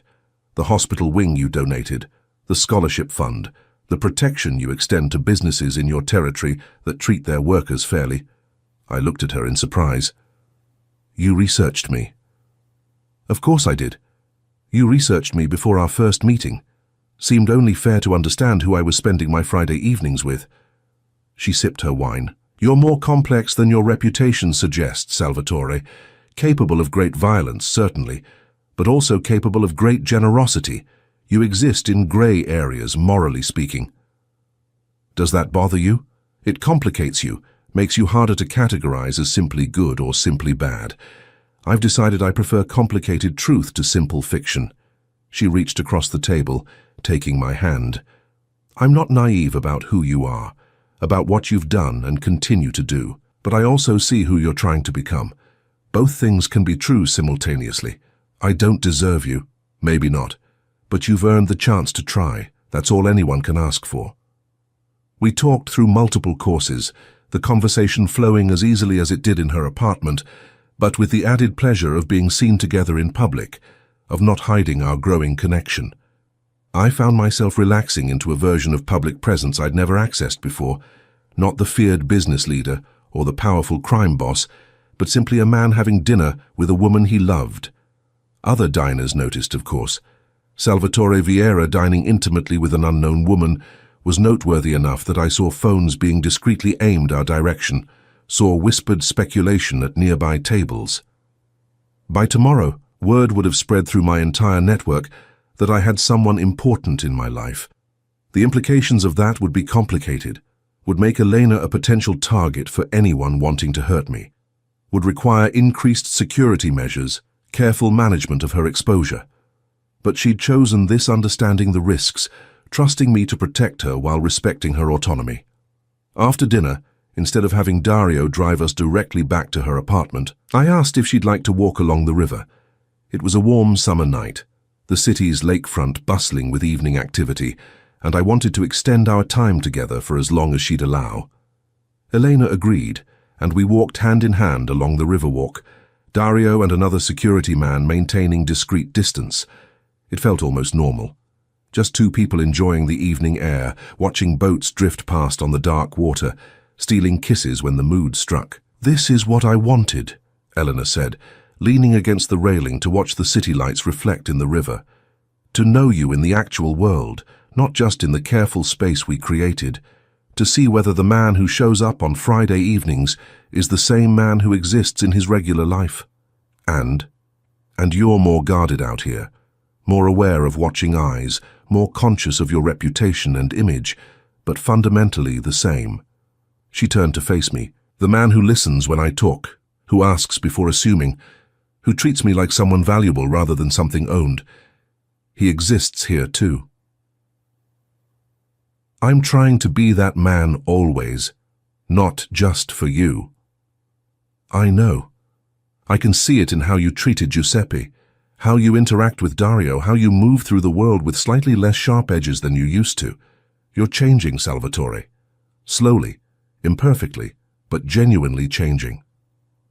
I pulled her close, wrapping my arms around her waist. "Because of you, because you showed me what I was missing, what I'd traded away in building my empire. I was the catalyst, maybe, but you're doing the work. That's what matters." We stayed there for a long time, wrapped in each other's arms, watching the city we both loved from different perspectives. Elena's Chicago was books and translation and careful scholarship. Mine was power and influence and carefully managed fear. But in this moment, standing on the riverwalk with the woman I loved in my arms, our Chicagos overlapped. When I finally drove her home, I walked her to her door as I'd done 92 times before, but this time, when she invited me in, it wasn't for tea and conversation. "Stay," she said simply. "Not for anything more than I'm ready to give, but stay. Sleep beside me. Let me wake up tomorrow knowing you're still here." I stayed.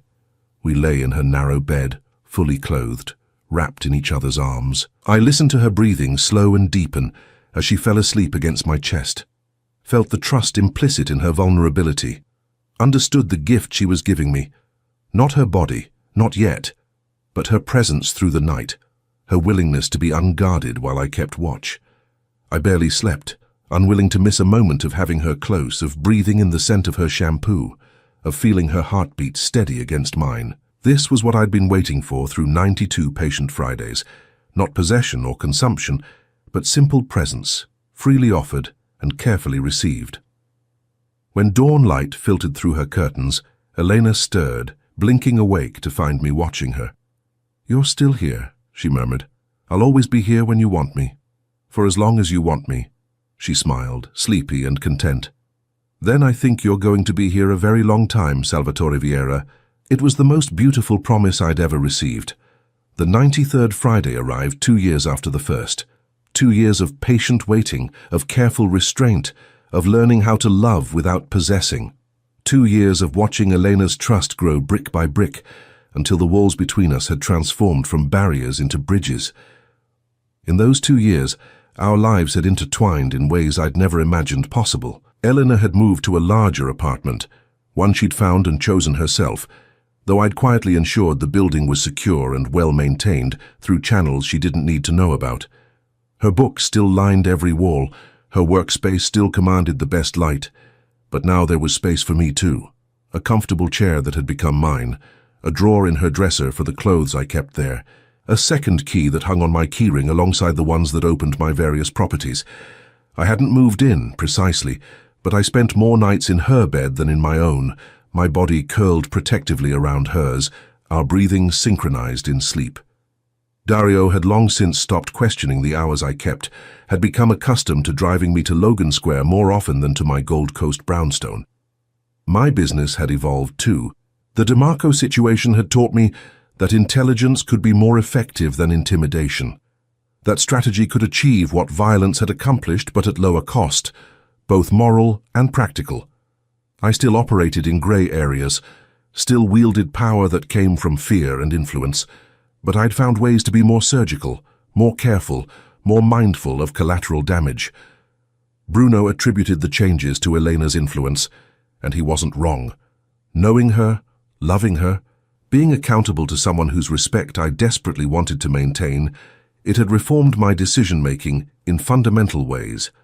I still did things she wouldn't approve of, but I did fewer of them, and with greater consideration for consequences beyond my immediate interests. "You're domesticated," Bruno observed one Thursday afternoon, catching me checking my watch for the third time in an hour. "Can't even focus on business meetings anymore because you're thinking about tomorrow night. Friday evenings are important to me." "Friday evenings are your entire life now. You realize that, right? Everything else, the business, the meetings, the careful management of your empire, it's all just filler between the moments you get to be with her." Is that criticism? Observation? You're happier than I've ever seen you. Also more vulnerable. Anyone who wants to hurt you now knows exactly where to apply pressure. The concern was valid. In 2 years, Elena had become my most significant weakness, the leverage point that could compromise every defense I'd built. I'd increased security around her, without her full knowledge, had people watching her building, had resources allocated to ensuring her safety that she'd probably find invasive if she knew about them. "She's worth the vulnerability," I said. "I hope so, because if anything happens to her, it'll destroy you." I knew he was right, knew that loving Elena had fundamentally altered my risk calculation, had introduced an element of uncertainty into my carefully controlled life that I couldn't eliminate or manage. But the alternative, living without her, returning to the hollow existence I'd maintained before those first Tuesday afternoon, was unthinkable. That Friday evening, I arrived at her apartment at 7, as always, but this time I brought something I'd been planning for months, a small velvet box that weighed almost nothing, but represented everything. Eleanor opened the door in casual clothes, soft pants and an oversized sweater, her hair pulled back in a messy knot, reading glasses perched on her nose. She'd been working, I could tell by the ink smudges on her fingers and the intense focus that still lingered in her expression. "Salvatore," she said, smiling in welcome. "You're early. I'm exactly on time, 7 o'clock. My watch must be slow then." She stood on her toes to kiss me, a greeting ritual we'd developed, her lips soft and familiar against mine. "Come in. I just finished a particularly tricky passage. Want to hear about it?" "Always, but first I have something for you." I followed her inside, noting the small changes since my last visit 2 days ago. Fresh flowers in the vase on her desk. Carnations. She still loved carnations. A new stack of books from the antiquarian shop she frequented. The subtle rearrangement of furniture that suggested she'd been restless, thinking while she worked. Elena settled into her accustomed chair, looking at me with curious attention. "What is it?" I sat across from her, the velvet box heavy in my pocket.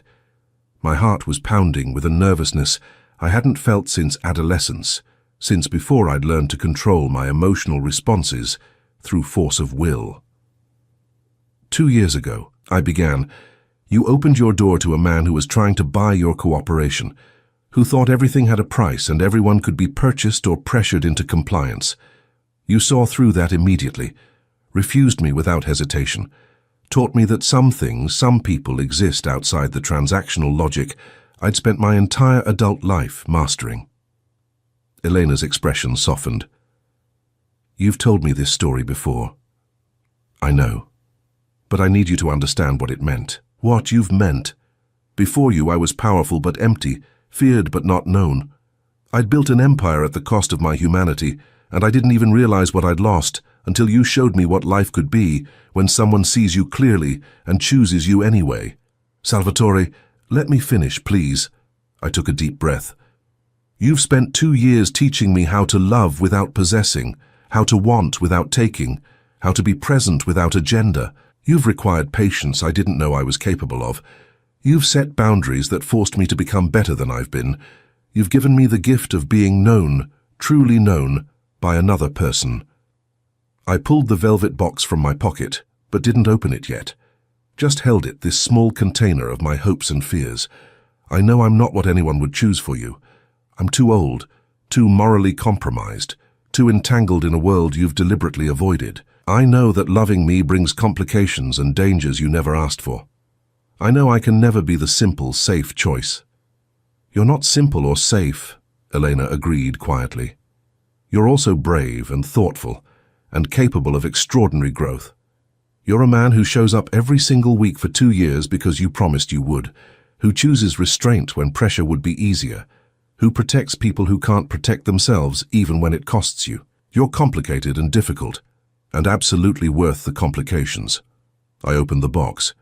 Inside was a simple platinum band. No ostentatious diamond, no flashy display of wealth, just elegant metal that would sit comfortably on her hand without interfering with her work, without announcing ownership or possession. Elena Alves, will you marry me? Will you choose to build a life with me, on your terms, at your pace? Will you let me spend whatever years I have left, learning how to be worthy of the trust you've given me? She stared at the ring, then at me, her dark eyes shining with tears. You beautiful, patient, impossible man. Do you know how many marriage proposals I've refused in my life? I don't, actually. 5. 5 different men who thought that because they wanted me, I should want them back, who offered marriage like it was a promotion I should be grateful to receive, who never asked what I wanted, only assumed my answer. She reached out, taking the box from my hands. You're the first person who's ever asked like it was a real question, like my answer might actually be no, and that would be acceptable. Your answer might be no, that would be devastating, but acceptable. I'll wait longer if you need me to. I'll keep showing up on Friday evenings for another 2 years, another 10 years, however long it takes for you to be sure. Salvatore, shut up. I fell silent, watching as Elena lifted the ring from its velvet nest. She studied it carefully, the way she studied manuscripts, looking for meaning in every detail. It's simple, she observed, like you prefer. Nothing ostentatious. Nothing that would interfere with your work. Practical. Thoughtful, I hope. She slipped it onto her finger. It fit perfectly, because I'd carefully measured her size months ago, planning this moment with the same attention to detail I brought to everything involving her. The platinum caught the afternoon light streaming through her windows, elegant against her olive skin. Yes, she said simply. I wasn't sure I'd heard correctly. Yes? Yes, I'll marry you. Yes, I'll build a life with you. Yes, I choose you, complications and all, because you're the only man who's ever seen loving me as a privilege to earn rather than a right to claim. She smiled through tears.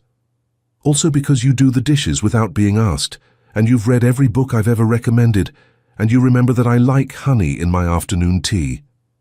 I crossed the distance between us in 2 strides, pulling her into my arms, kissing her with 2 years of patient wanting finally allowed to express itself fully. She kissed me back with equal intensity, her hands fisting in my shirt, her body pressed close against mine. I love you, I murmured against her lips. I love you so much it terrifies me. I love you too, even though you're bossy and overprotective and impossibly stubborn. Those are features, not bugs. She laughed, the sound bright with joy.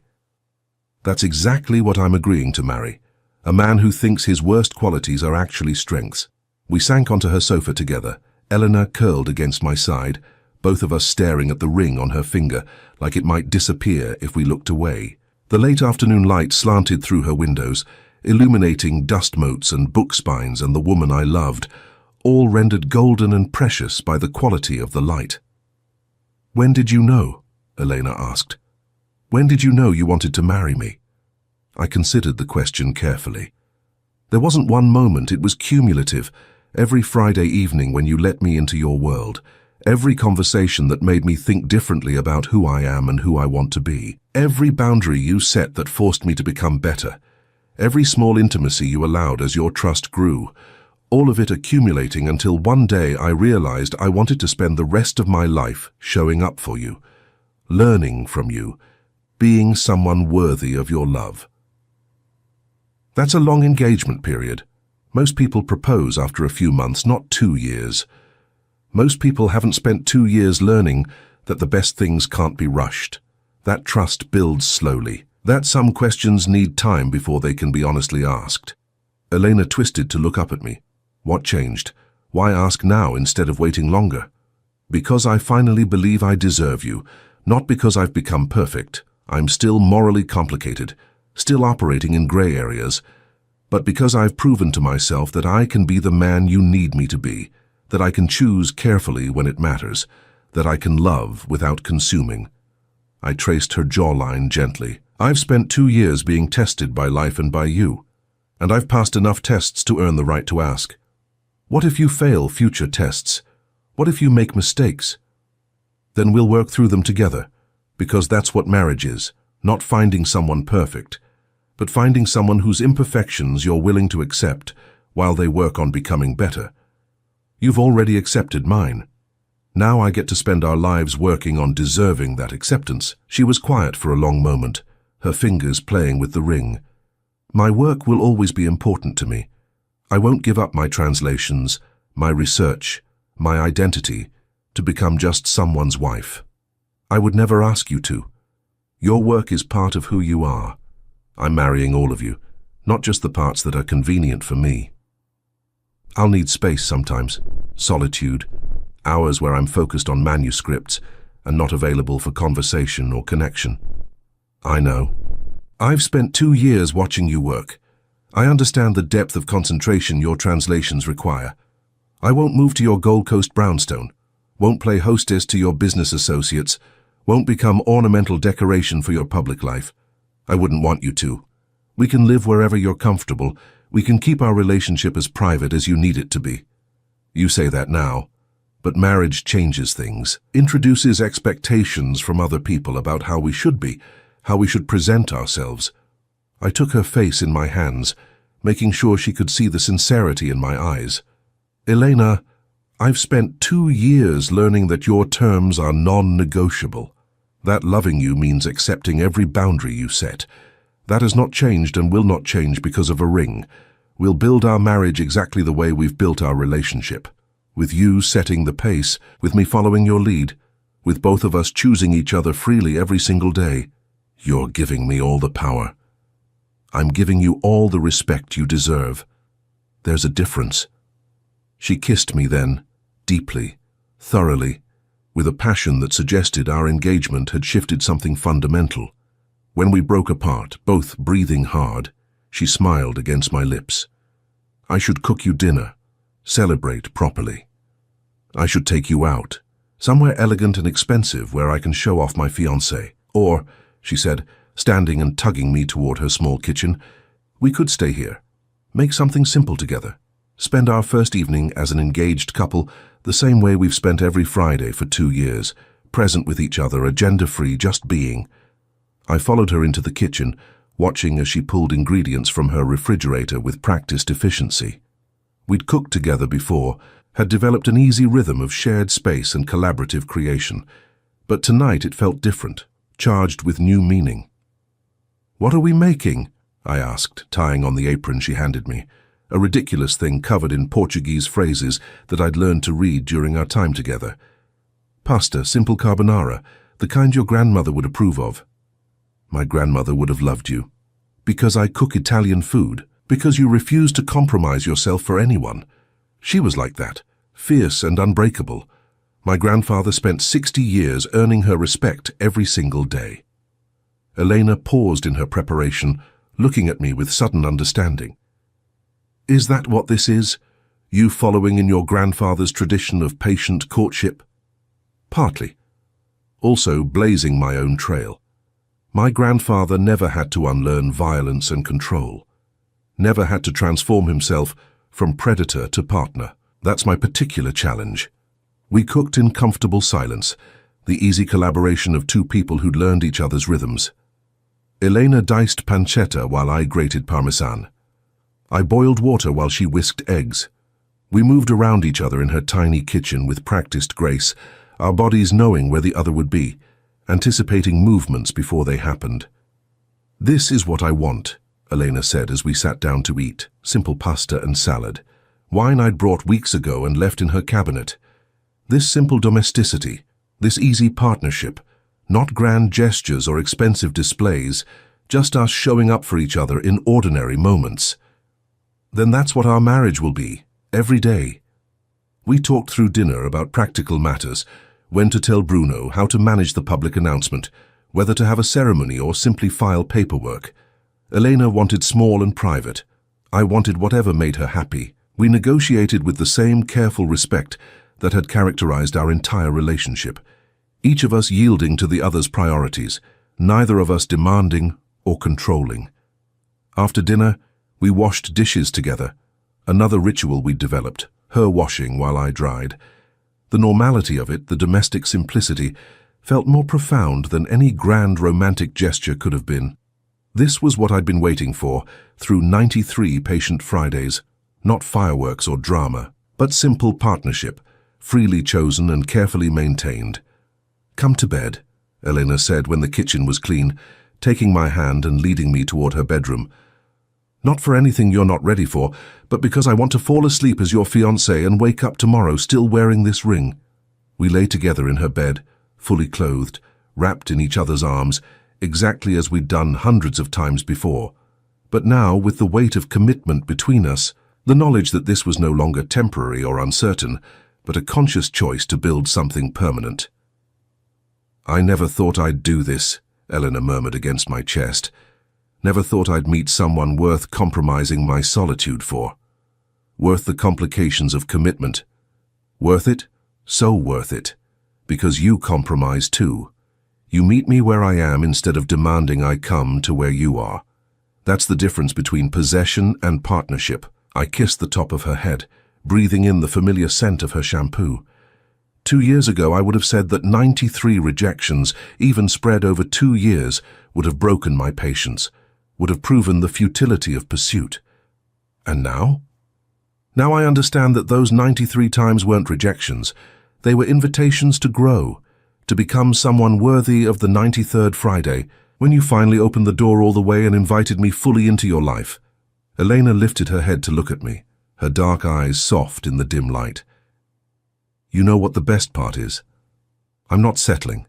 I'm not compromising my standards or lowering my expectations. You actually became the man I needed you to be. That's extraordinary. You made me extraordinary, showed me what I was capable of when I stopped trying to control everything and started trying to understand it. We made each other extraordinary," she corrected. "That's how this works. Two people choosing to grow together, to be better together than they could be apart." As Elena's breathing slowed and deepened in sleep, I lay awake thinking about the improbable journey that had brought us here, from a Tuesday afternoon rejection to a Friday evening proposal, from a woman who wouldn't sell her integrity to a man who learned that integrity was worth more than any empire. I had built my life on the principle that everything has a price, that everyone can be bought or pressured into compliance. Elena Alves had taught me, through 93 patient weeks of Friday evenings, that the things most worth having are precisely those that cannot be bought, only earned, only freely given, only offered when trust has been built brick by careful brick. 2 years of patient waiting, 2 years of learning how to love without possessing, 2 years of becoming someone worthy of this extraordinary woman's freely given heart. It had been worth every second, every test, every moment of restraint when my instinct screamed for control. Because on the 93rd Friday, Eleanor had finally opened her door all the way, and I had walked through it not as a predator claiming territory, but as a partner choosing commitment. As a man who had learned, at 57 years old, that the most profound power is not the power to take, but the power to wait, to be present, to become worthy, to love without owning, and to be loved in return, freely and fully, by someone who sees you clearly and chooses you anyway. That, I had finally learned, was worth any amount of patience.